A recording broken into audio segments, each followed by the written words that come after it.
I want to know what on earth has to happen for Kari Lake to beat Rubin Gallego in Arizona. I just started looking into it, Robert, this fact check about his ties to CARTEL, and I was less inclined to believe it before I read the fact check than I am now. The fact check says that it's pants on fire what Kari Lake said, that, he's got links to the cartel. His father was convicted of possession of cocaine and marijuana with intent to distribute. His uncle was murdered in Mexico. His dad was from Mexico. His mother is from Colombia. And they fact-checked Kari Lake as being pants on fire, despite Gallego saying, yeah, my dad was arrested, possession with intent to traffic. Uncle was killed in Mexico. I didn't want to know any more details on that. I never asked. What is known about the allegations of Gallego's history?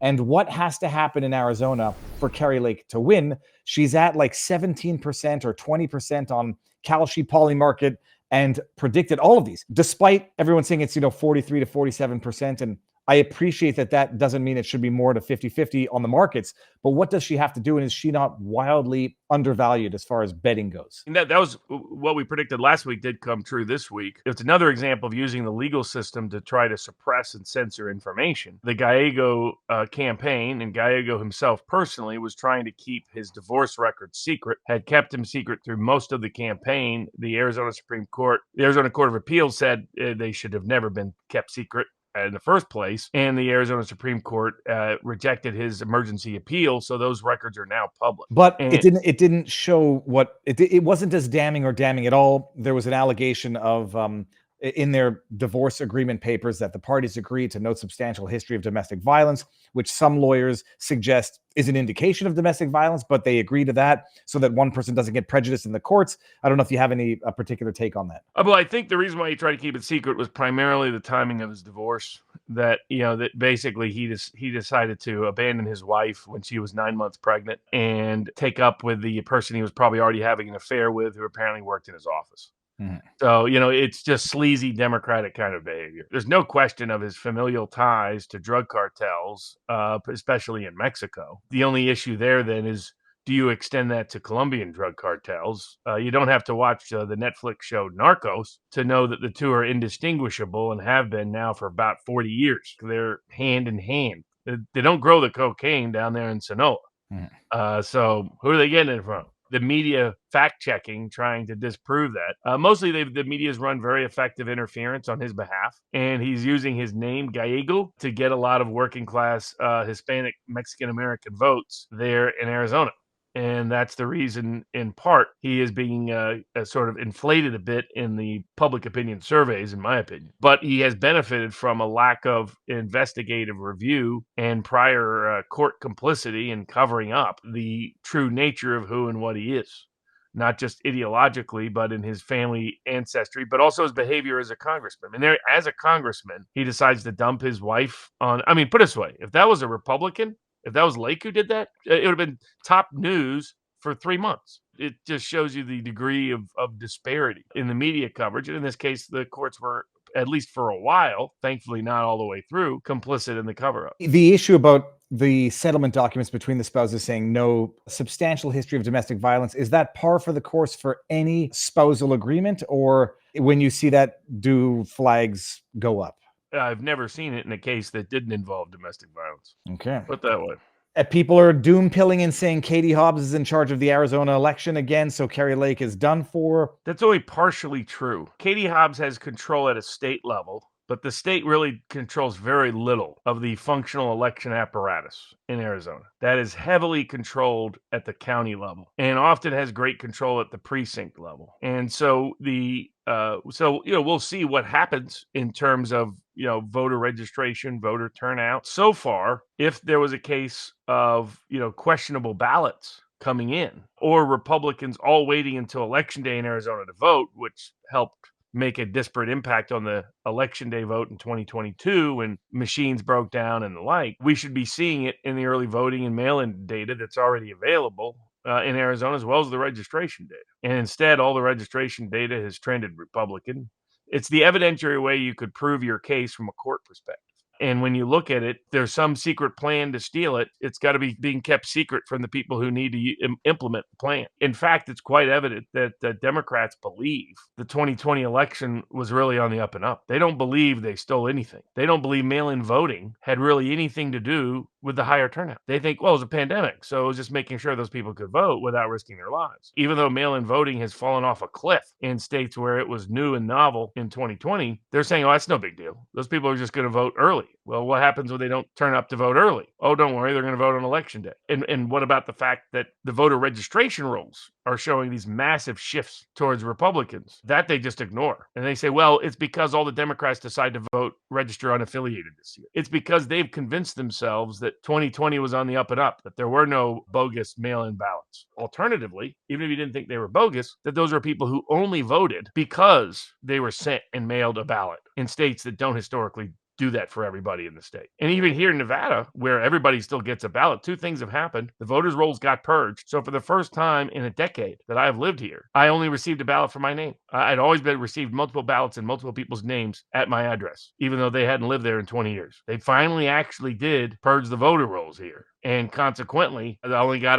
one legit ballot. And the ballots being returned, the ballots being requested, the early vote that took place, massive decline and dropout in Democratic voter participation. There's these people that actually believe like ridiculous things that basically undermine those of us who care about election integrity because they say things that are provably false. And I saw somebody saying, well, Dominion Smartmatic. And I was being sent these posts. I was like, Dominion doesn't own Smartmatic. That whole thing changed years ago. Quit saying it. I mean, you're so lazy, you're going to repeat a dumb lie that got a whole bunch of people in unnecessary difficulty. Again, I hate machines. I think we should have paper ballots. I think they should be counted manually. I'm opposed to them. I've always been opposed to them. That doesn't mean that you can just manufacture however many ballots you want. You can just print them up. Oh, yeah, they already printed them up. They're bringing back the China thing.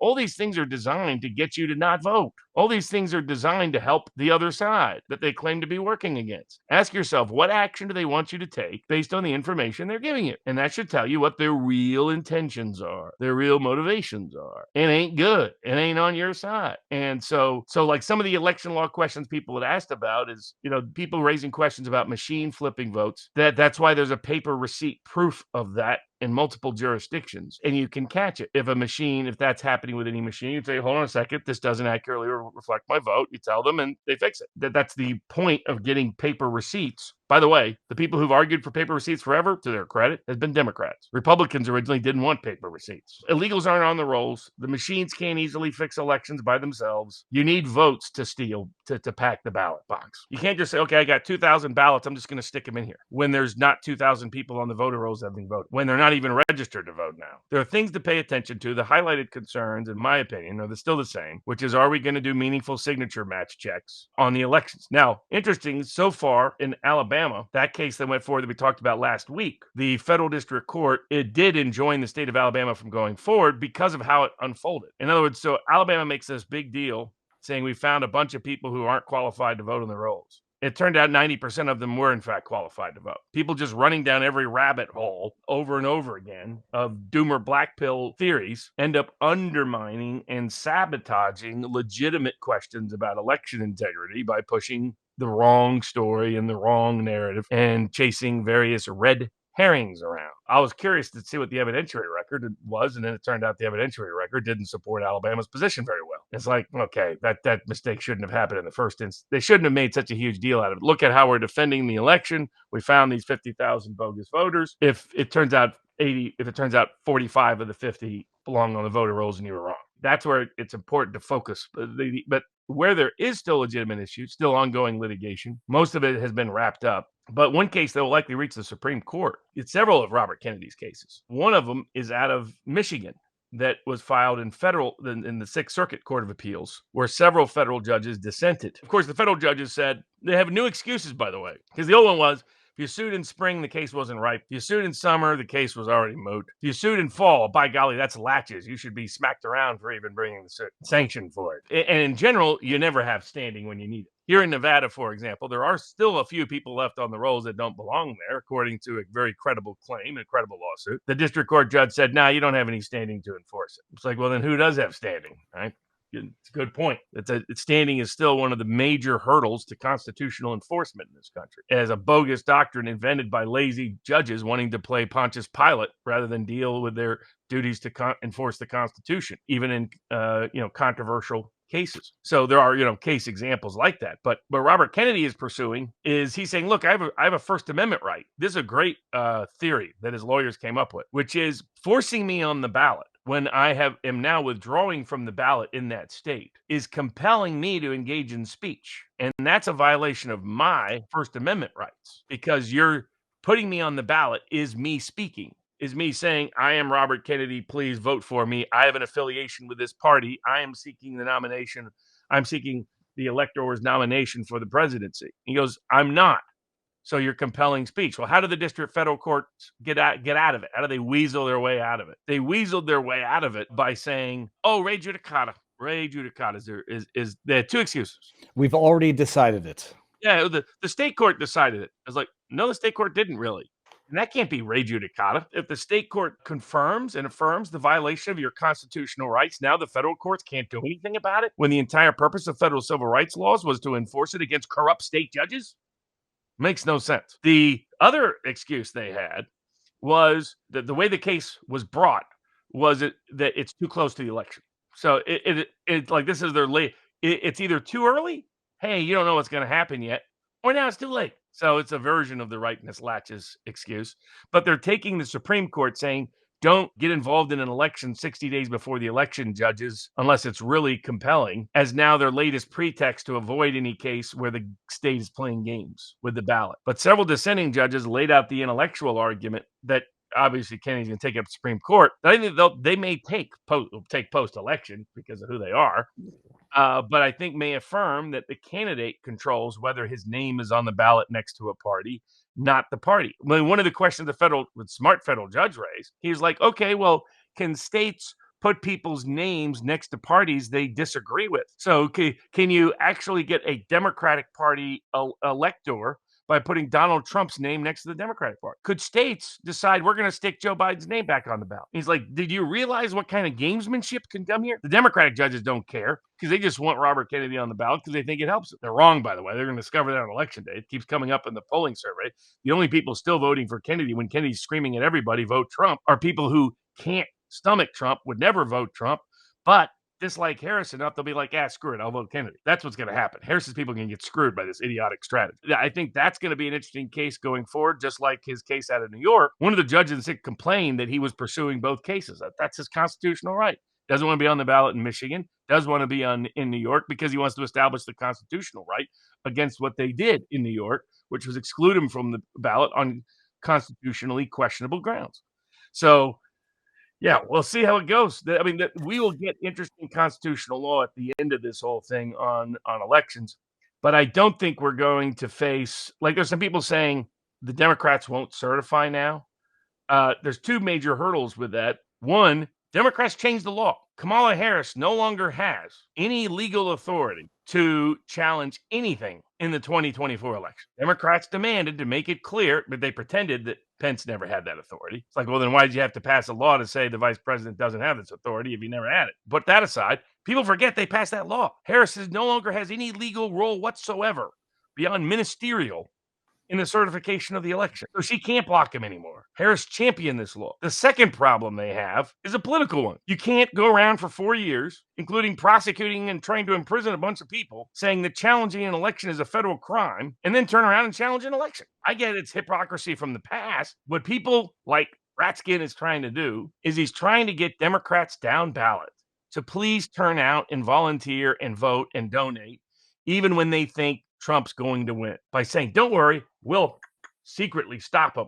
So keep giving us money to the House, keep volunteering, keep going to the phone bank, keep knocking on doors, especially keep sending us the check because we have a secret way to stop them. That's all that is. They already, in DC, they already know that's never going to happen. People pushing that nonsense out are quite frankly, again, trying to discourage and deter you from say, hey, look, nothing you can do will matter in this election. Go home, stay home, don't vote, don't participate because it's all rigged, it's all fixed, run by the machine, it's all corrupt. The China and Iran are all going to work together. Hogwash.